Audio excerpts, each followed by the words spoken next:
Takže stroj máme naštartovaný, bečku pripravenú, základňa odobrená. Ešte foto do rodinného albumu, dievčatá úsmev.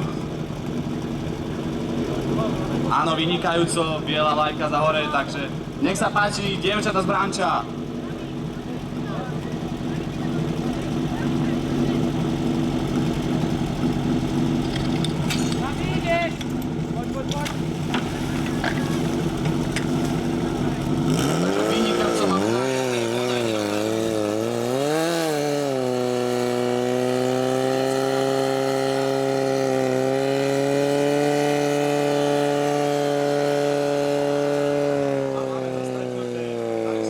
Výsledný čas, dievča z Branča 21:75. Rýchlejší tiež bol ten ľavý, všetci sme videli, takže počkáme si ešte.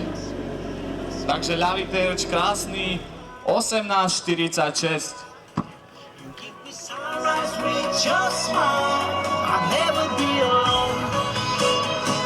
Takže dievčatá z Branča po prestreku na pravej strane, výsledný čas 21:75.